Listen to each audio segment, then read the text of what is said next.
이어서 봅니다. 지금 우리가 이제 격조사를 살펴봤죠. 격조사에서 외워야 되는 거 얘기했어. 관형격조사까지 외우고, 혹격조사는 부르는 말이니까 철수야 영이야 그렇게 되는 거 어렵지 않아. 남은 게 이제 부사격조사가 남았는데, 왜 부사격조사를 남겼냐면 바로 얘 때문이야. 보조사. 지금 우리 격조사에다가 별표 몇 개 했죠? 3개 했어? 2개만 할걸. 보조사에 3개 해주세요.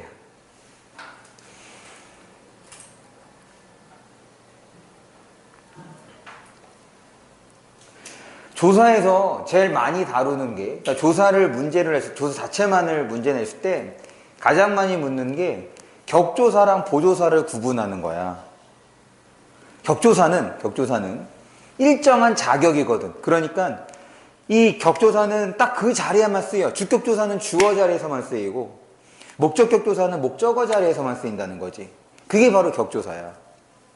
그런데 보조사는 얘는 뜻을 더해주는 거지. 그러니까 자리를 가린다는 거야, 안 가린다는 거야? 안 가리는 거야. 얘한테는 뜻이 중요한 거지 자리가 중요한 게 아니야. 그래서 이 보조사에서는 이것 말고 더 있어요. 이것 말고 더 있는데 딱 이렇게 4개만 외웁니다. 은는, 도만, 용 라고 해서 이 4개는 외우세요. 특히 요 은는의 경우는 우리가 영어 때문에 주격조사라고 많이 오해하는 거거든. 근데 국어에서의 은는은 주격조사가 아니야. 바꿔 얘기하면 은는은 주어가 아닌 곳에도 온다는 얘기야. 이해했어? 그래서 봐봐. 지금 많이 묻는 것이 격조사랑 보조사를 구분하는 거래. 그런데 보조사는 이것 말고도 많다고 얘기했어. 그래서 먼저 우리가 뭘 외운 거냐면 격조사를 외우는 거야. 격조사는 딱 그 자리에서만 쓰이는 거니까. 그리고 걔는 격조사는 등 없었잖아. 딱 그게 전부야. 외우라는 거 그게 전부라고. 근데 어렵지 않잖아. 야, 주격조사 이각개서에서 우리 많이 쓰는 거잖아. 목적격조사 을를 누가 모르겠어요 이거. 을리 붙는 건 다 목적어지. 그러니까 얼마 안 된다고 외울게. 그러면 격조사에서 외우지 않은 게 뭐가 남았어? 부사격조사가 남았죠. 그 다음에 보조사는 은는, 도만, 요만 외우기로 했으니 그 외에 보조사의 경우는 모르는 거잖아. 그러면 지금 문제가 나왔어. 얘가 격조사인지 보조사인지 구분하래. 일단 우리가 외웠던 격조사에 해당하는 게 있는지 없는지 봤어. 없어. 그러면 이제 뭐에 해당할 가능성이 높은 거야? 그렇지. 부사격조사이거나 보조사이거나. 그런데 이 부사격조사는 항상 어떤 자리에서만 쓰여야 해? 그렇지. 부사어 자리에서만 쓰여야 해. 바꿔 얘기하면 이 보조사는 부사어 자리에서도 쓰일 수 있지만 주어 자리에서도 쓸 수 있고 목적어 자리에서 쓸 수 있다는 얘기인 거지. 됐어? 지금 그거를 갖고선 들어가는 거야. 여러분들이 어떤 문장을 기억하느냐? 요거를 기억해서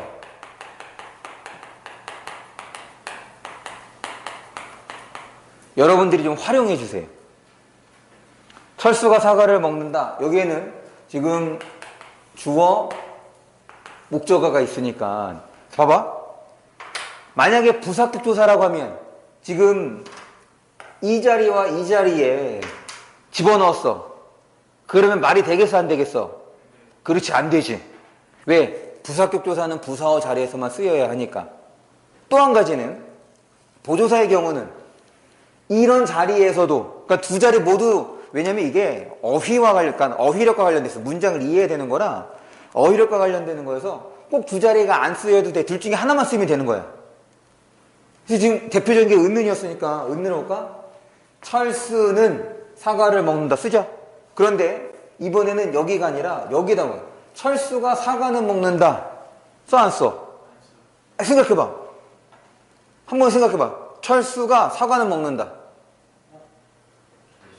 쓰지? 왜냐면 지금 뭐라고 되어 있냐면 대조, 화제 제시야. 대조가 되겠죠? 다른 과일은 안 먹어. 못 먹는데 사과는 먹을 수 있지. 그러니까 지금 목적어를 쓰는 거 확인했잖아. 무슨 말인지 알겠어? 그러니까 요 문장을 기억해서 요 문장에다가 집어넣어서 말이 되면 이제 뭐가 되는 거야? 지금 가나 를 자리에 넣어서 말이 됐어. 그럼 뭐가 되는 거야? 그렇지, 보조사가 되는 거야. 부사격 조사는 말이 돼, 안 돼? 그렇지, 안 되는 거야. 이해했어? 다시 여기에서 자주 나오는 거는 격조사랑 보조사를 구분해야 되는 건데 일단 외워야 하는 건 격조사에서 관형격 조사까지. 그리고 보조사는 딱 요것만큼만 외우면 돼. 그 외의 거는 예를 통해서 판별해 주시면 됩니다. 되죠? 그래, 공부할 때는 별로가 아니야. 그런데 빈도수라니까. 문제에서 자주 접하는 건 잘 안 까먹어. 근데 자주 접하지 않는 건 까먹는다고. 되죠? 그리고 얘는 좀 특이해. 요는 어디서 쓰여? 높임법에서 쓰여요. 그래서 이렇게 먹어요 라고 해서 쓰는 거. 됐죠? 넘어갑니다. 그 다음에 접속조사. 접속조사는 잘 안 나와. 그런데 나오면, 그러니까 잘 안 나오기 때문에 나오면 어려울 수 있지. 일단 두 단어를 같은 자격으로 그럼 뭐가 되는 거냐면 같은 성분이 되는 거죠. 그러면 영수와 철수는 이제 뭐가 되는 거야? 묶어서 주어가 되는 거야. 됐죠?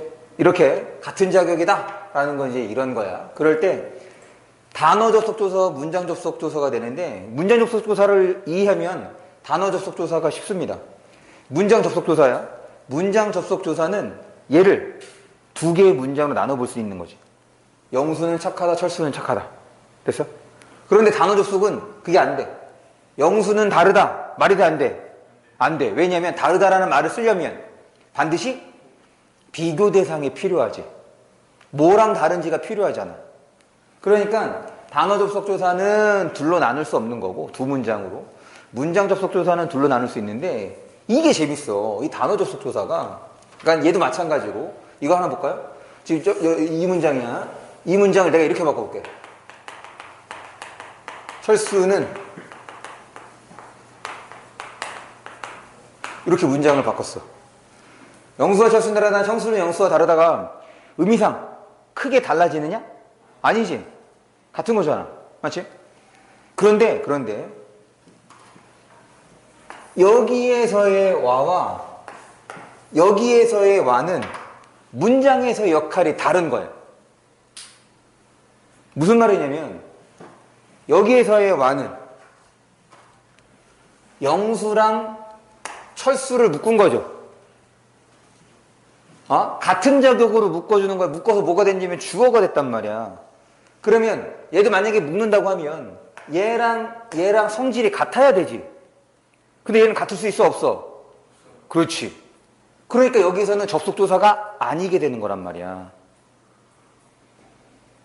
됐어? 그럼 여기서는 이제 무슨 조사가 되느냐? 그렇지. 얘는 이제 부사격 조사가 되는 거야. 그럼 이제 부사어에 대해서 생각을 해봐야 돼. 이따가 좀 다시 한번 볼 텐데. 이 부사어 혹은 관형어, 그러니까 수식이라는 말을 여러분들이 이렇게 좀 기억을 해주세요. 수식은 범위를 좁히는 거예요. 그래서 영어에서는 보통 한정한다라는 말 쓰죠. 수식은 한정하는 걸로 생각해줘. 무슨 말이냐면 철수는 그 누구와도 다르지. 그 누구와 달라. 영희랑도 다르고 그 다음에 또 미애랑도 다르고 또 누구야? 우영이랑 다르고 그 누구와도 다를 수 있어. 그런데 지금 얘를 넣어서 어떻게 했어? 영수라는 대상으로 지정해 준 거지. 그 수많은 범위 중에서 하나로 지정해 준 거잖아. 이게 바로 수식의 개념이야. 한정하는 것. 다시 수식은 범위를 좁히는 것라고 생각을 해주세요. 부사어는 서술어의 범위를 좁히는 것라고 생각을 하시면 됩니다. 그래서 여기서의 와는 부사격 조사예요.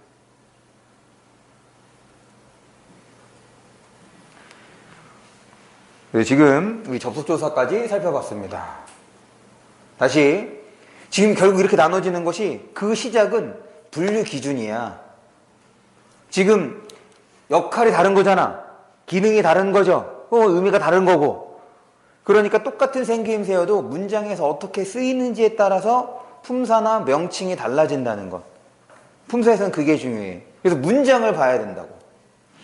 넘어갑니다. 그 다음에 7쪽에 이제 용언이 나오는데, 용언은 이거 전체에다가 별표를 한 5개쯤, 그냥 가장 큰 별 하나 해줘. 대왕별. 왜냐면 우리 문장에서 가장 중요한 성분이 서술어야. 서술어가 없으면 문장을 구성할 수가 없어. 그럴 때 바로 서술어의 역할을 하는 것이 대표적인 게 동사와 형용사, 즉 용언이거든. 그래서 이 용언만 제대로 알면 문법 문제 한 7, 80%가 해결이 돼. 그 문법에서 이 용언이 차지하고 있는 비중이 어마무시한 거지. 그러니까 여기는 진짜 여러분들이 좀 신경을 써서 복습도 해주시고, 뭐 달달달까지는 아니지만 최대한 많이 기억하려는 것이 필요합니다.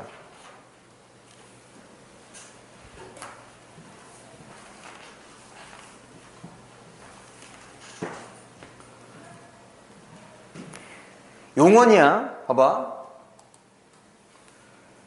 문장에서 문장의 주체를 서술하는 역할을 하는 것. 서술하는 역할을 하는 것을 용언이라고 한대. 근데 우리가 먼저 살펴본 체언, 관계언을 생각을 해봐. 지금 체언의 경우는 문장에서 뼈대, 몸통의 역할을 한다고 해서 몸체자를 써서 체언이거든. 그 다음에 관계언의 경우는 다른 단어와의 관계를 알려준다 해서 관계언이야. 그럼 얘는 문장에서 어떤 역할을 한대?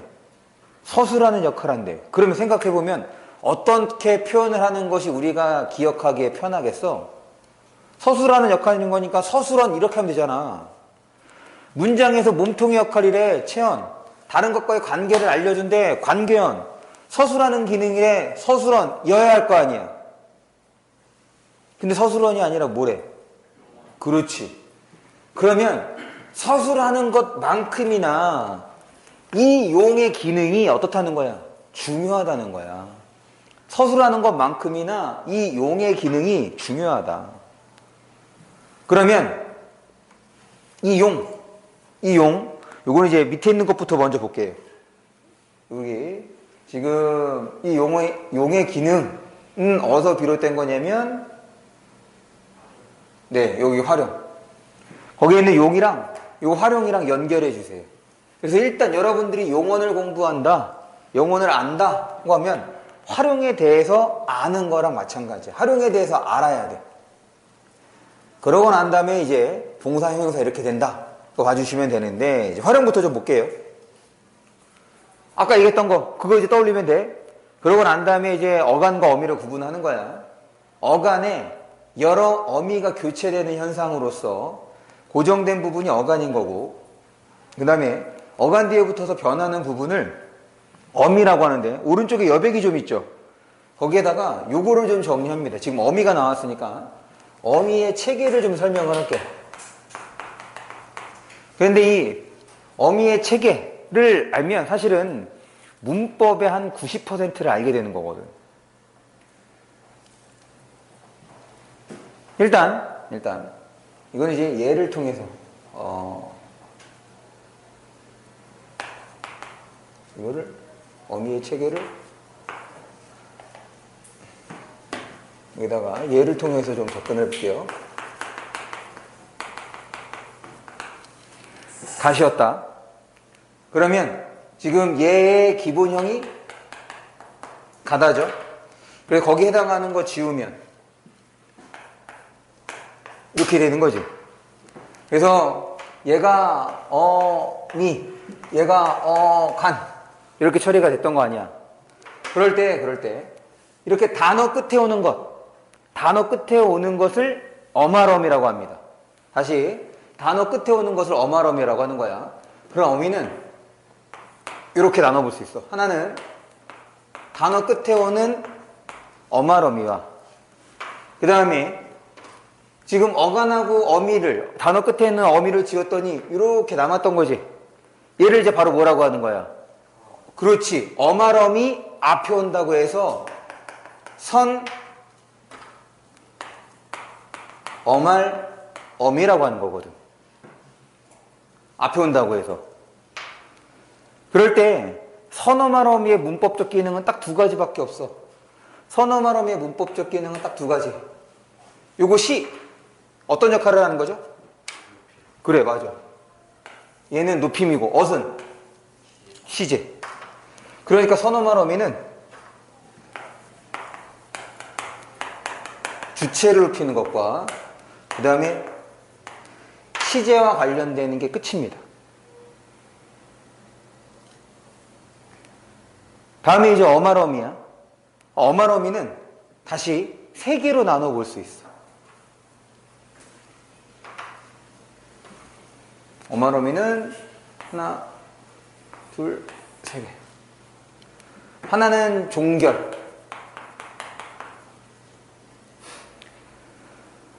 종결인 거니까 얘는 종결은 문장을 끝내는 거야.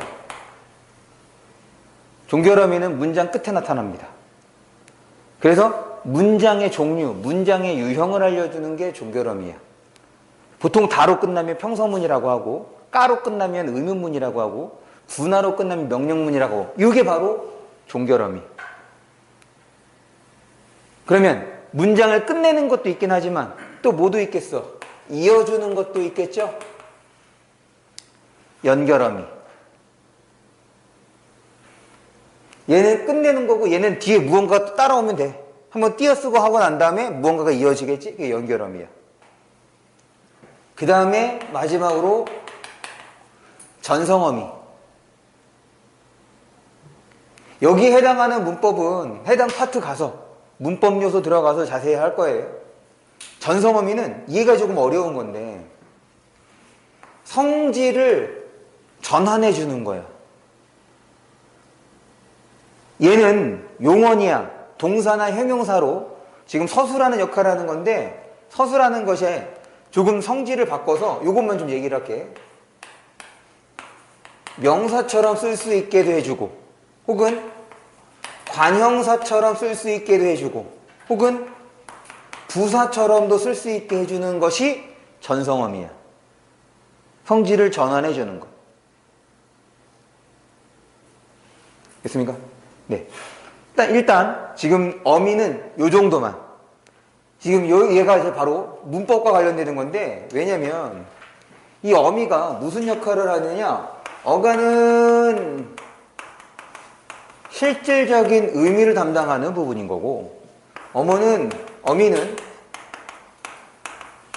문법적인 요소를 드러내주는 부분이야. 그러니까 어떤 어미가 쓰였는지에 따라서 해당하는 문법이 다르게 나타나는 거거든.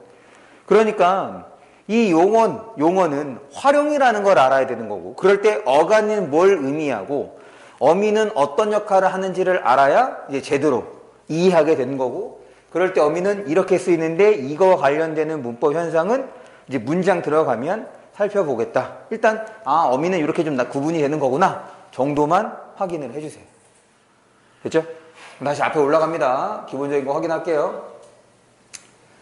용언 문제 그래서 지금 용과 관련돼서 먼저 설명을 했어.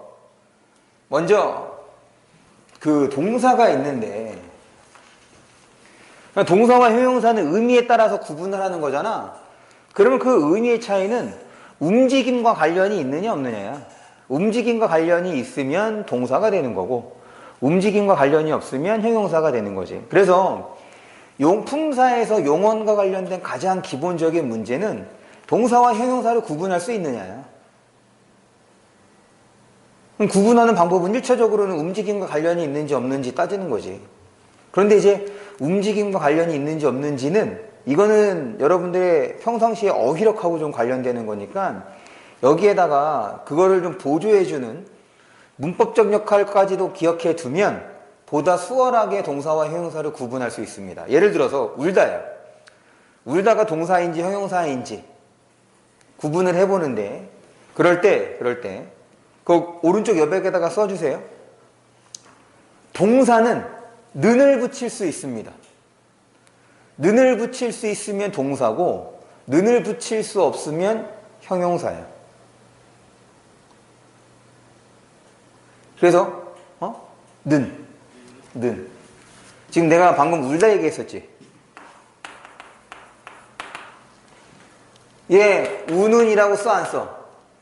써. 그러니까 울다가 뭐에 해당한다? 동사에 해당한다. 이렇게 되는 거예요. 는을 붙일 수 있으면 동사, 는을 붙일 수 없으면 형용사.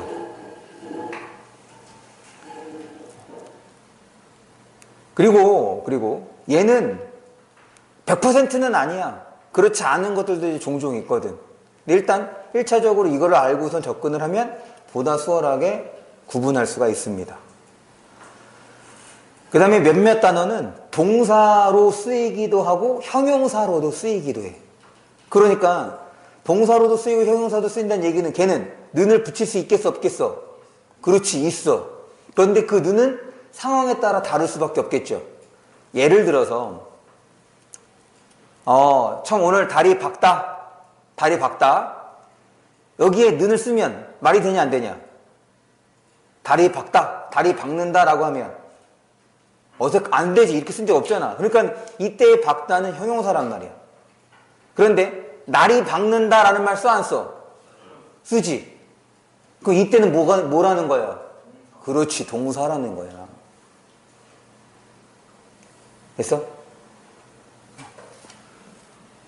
그럼 이럴 때 주의해야 할까? 이럴 때 이제 추가되는 게 뭐가 있냐면 움직임과 관련되면 어떤 요소가 들어가느냐? 시간적 요소가 들어갑니다. 날이 박는다. 이거 시간이 흐르는 거잖아. 그래서 움직임과 관련되는 것은 시간적 요소가 들어간다는 것. 그래서 우리 반대말인 젊다와 늙다가 있는데 얘는 둘 다 형용사가 아니야. 또한 둘 다 동사가 아니거든. 지금 젊다와 늙다 중에서 시간과 관련되는 게 어떤 거겠어? 시간의 흐름과 관련되는 거. 그렇지. 그러니까 방금 뭐라고 얘기했어요? 늙는 거라고 얘기했단 말이야. 그럼 젊는 거라고 말 써 안 써? 못 쓰죠. 이해했어? 그러니까 다시 지금 동사 형용사로 구분할 때 1차적인 거는 의미야. 움직임과 관련이 있느냐 없느냐. 거기에다가 부수적으로 보조적으로 는을 붙일 수 있으면 동사 이렇게 생각해주면 돼. 그래서 뭐까지도 이 동사에는 시간적 요소가 시간이 흘러가는 것이 반영이 되는 거구나 까지 기억해두면 동사와 형용사를 이제 완벽하게 구분할 수 있을 겁니다. 그럴 때 뭐 여기 있는 거 자동사 타동사는 어려운 거 아니잖아. 타동사만 알면 되지. 이게 뭐가 있어야 돼 반드시? 타동사는 목적어가 반드시 필요한 게 타동사인 거고 목적어가 없어도 되는 것이 자동사인 거죠. 뭐 크게 문제가 되지는 않을 겁니다. 그 다음에 이 능동사와 피동사의 경우는 피동 문장 거기 문법요소 할 때 우리 1학년 때 문법요소 했었잖아. 피동 표현, 사동 표현. 그래서 요 피동사랑 그 다음에 사동사의 경우는 문법요소 거기서 다시 한번 자세히 살펴볼게요. 거기서 좀 보는 걸로 하겠습니다. 동사에서 일단 자동사, 타동사 좀 구분해 주시고 그 다음에 이제 형용사에서는 성질이나 상태야. 요거를 두 글자로 줄이면 성상인 거야.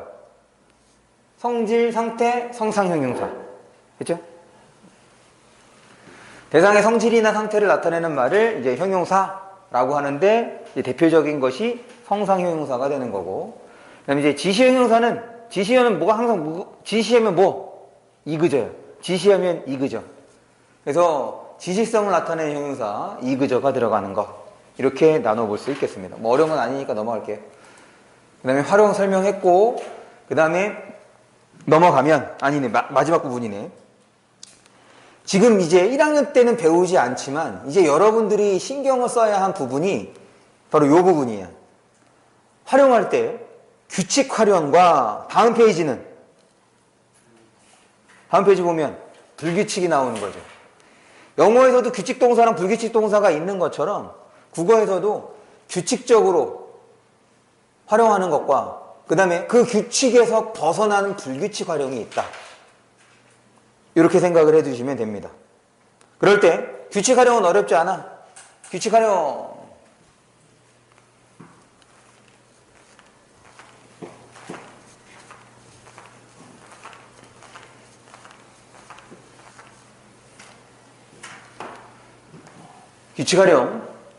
어간과 어미 모두 형태 변화가 없는 것, 그 형태를 이제 유지하면서 어미가 교체가 되는 것을 규칙 활용이라고 하는 거고, 니은을 주의해야죠.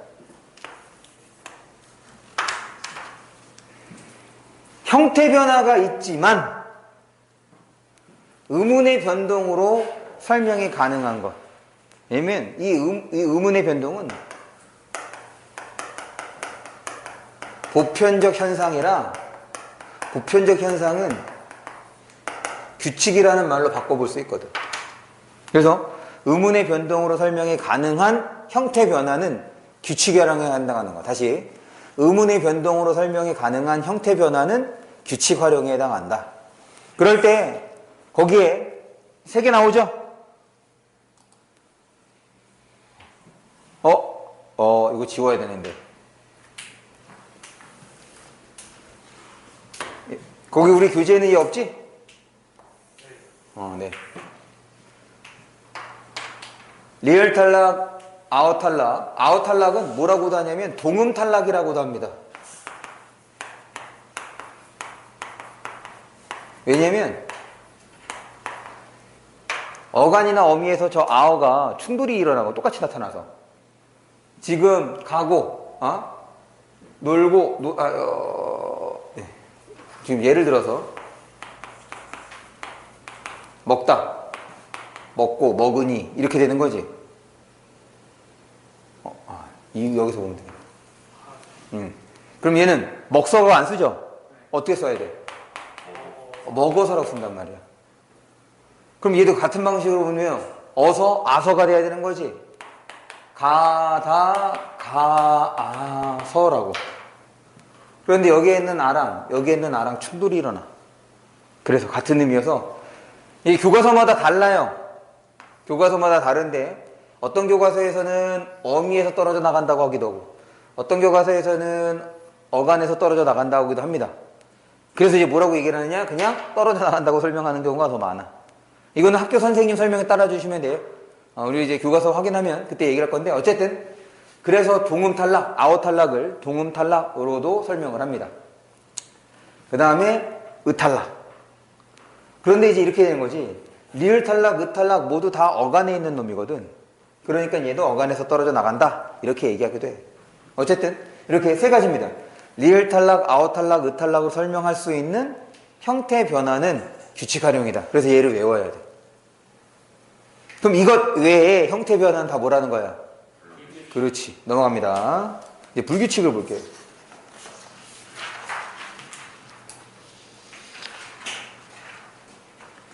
사실 불규칙은 빈도수도 적긴 하지만 나오면 정답률이 50%가 잘 안 돼.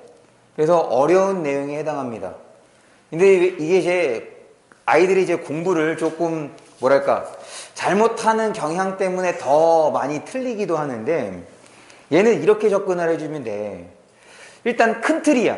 그럼 바꿔 얘기하면 이게 지금 모의고사를 전제로 수업을 한다고 얘기를 해볼게. 내신은 다 외워야 돼. 어쩔 수 없어. 아마 기말고사 때 이거 얘기했던 교과서 설명을 하면 이거 다 외워야 되는 거라고 얘기를 할 거야. 그런데 이제 모의고사의 관점에서 보면 기본적인 것을 알고 그걸 바탕으로 문제를 풀 수 있게끔 낸다는 거지. 그러니까 활용 측면에서 여러분들이 어떻게 상황에 맞게 써먹을 수 있는지를 묻는 거지 얼만큼 많이 아는지를 묻지 않는단 말이에요. 그게 수능의 취지니까. 왜 이 얘기를 하냐면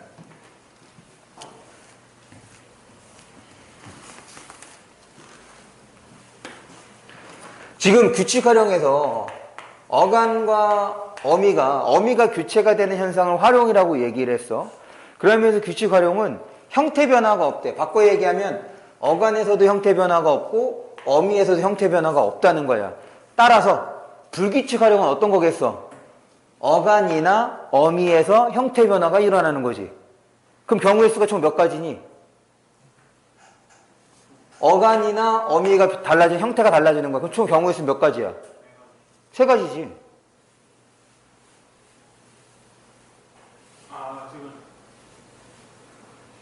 아니 지금 나 혼란스럽게 만들지 마. 왜냐면 나는 문과니까 이게 뭐 수학적으로 계산하면 네 가지가 될 수도 있는 건가? 이 인승에서? 조합이잖아. 근데 얘는 순열이잖아. 얘는 앞뒤가 바꿀 수 없으니까. 아씨, 내가 순열이라는 말을 쓰다니. 내가 이거 맞으면서 공부해서 그래. 저 잠재되어 있던 의식이. 맞나, 근데? 다 이과 아니야? 다 문과야? 시우도 이과지? 그럼 혁준이만 이과인가? 나머지 다 문과고?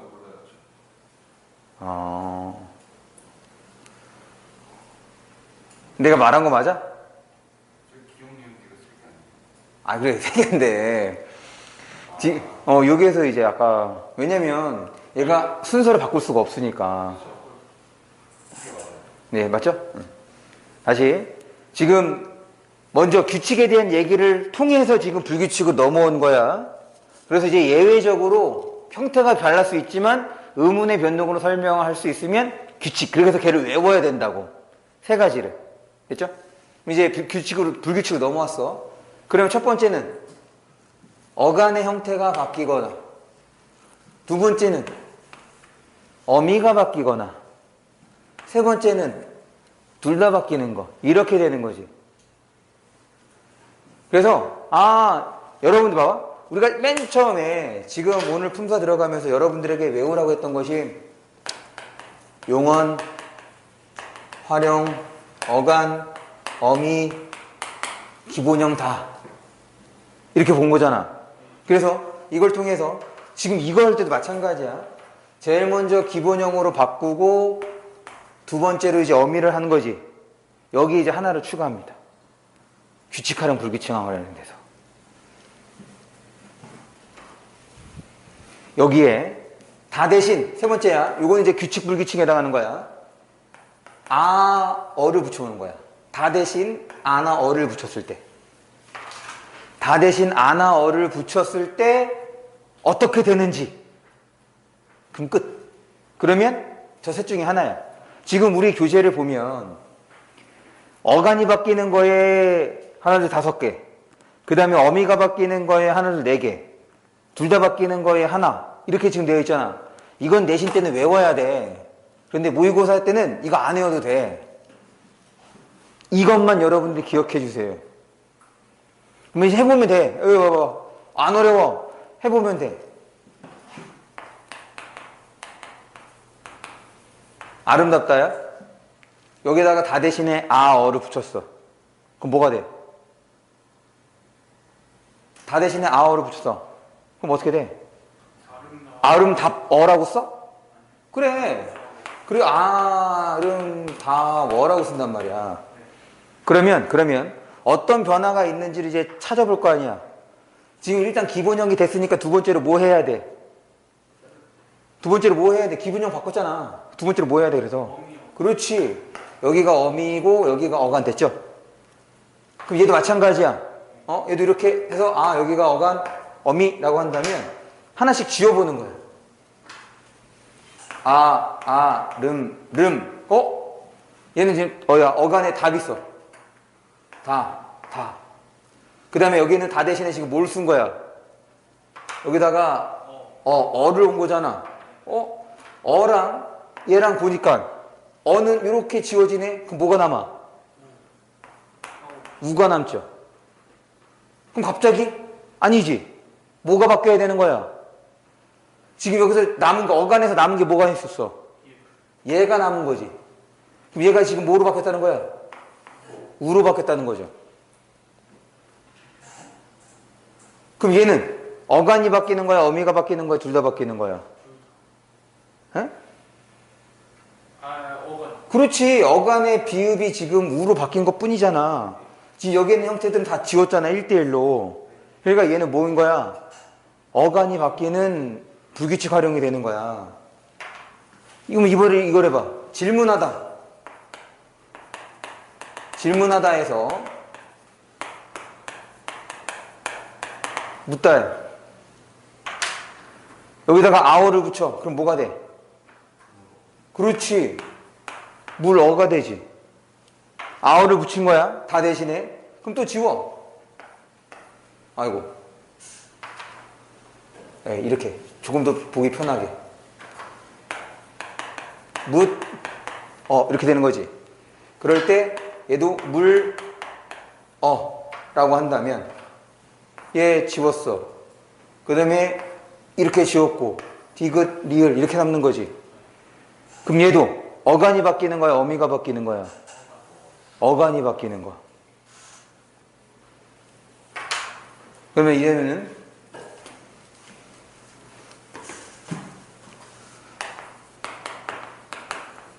푸르다를 해보자. 그럼 푸르다 대신에 여기다가 마찬가지 어를 붙였어. 그럼 푸르어 뭐라고 써? 푸르어 푸르러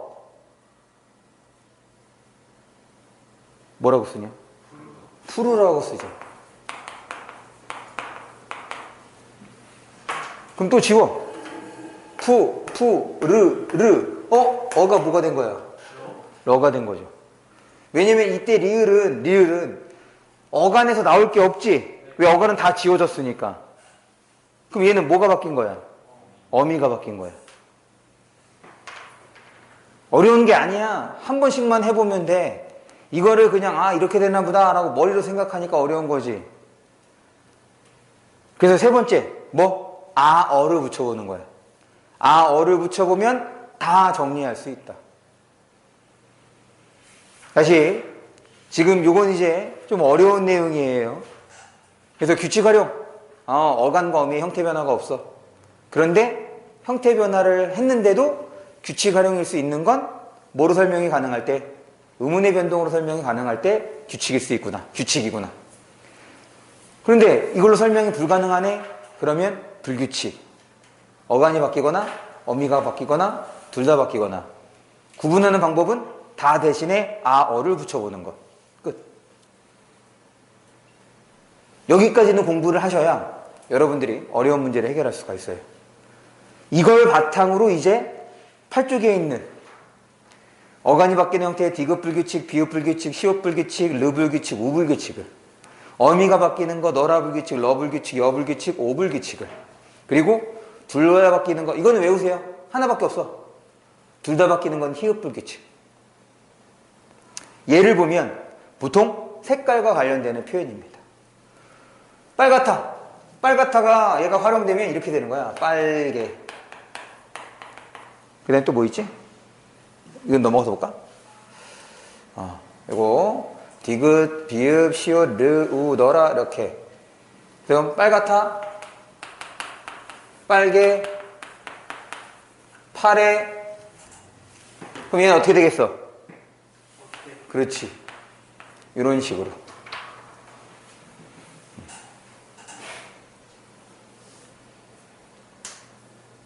됐죠? 그래서 지금 요 내용이 아마 이제 2학년 때 용원에서 고2 고등학생이 돼서 배우는 내용 중에서 가장 어려운 거라고 생각하시면 됩니다. 용원 중에서는. 그 다음입니다. 우리 보조용원.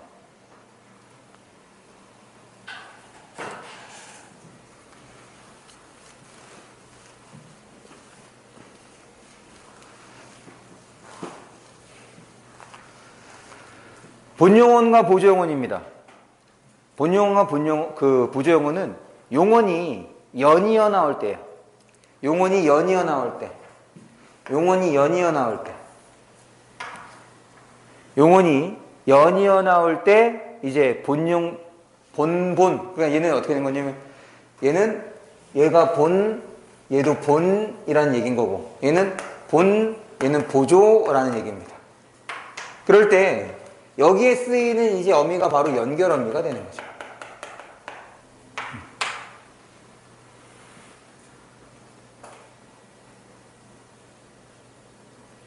그럴 때 이제 본용원의 경우는 무조건 본바와 같이 무조건 앞에 있는 게 본용원이에요. 그래서 본용원은 어렵지가 않아. 그럼 뒤에 있는 얘를 구분하는 것이 필요하다. 구분하는 것이.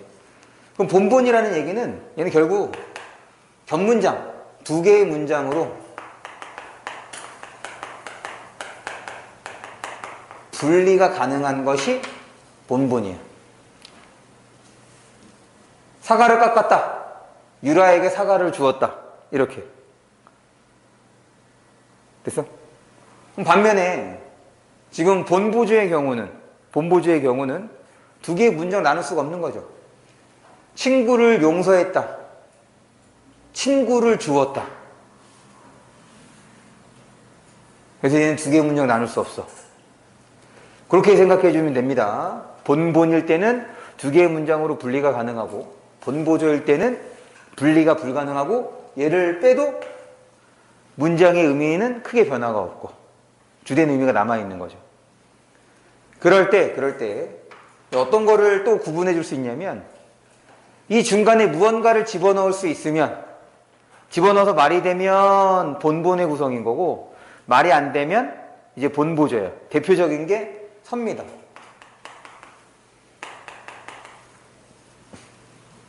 봐봐. 유력에 사과를 깎아서 주었다. 말이 되죠?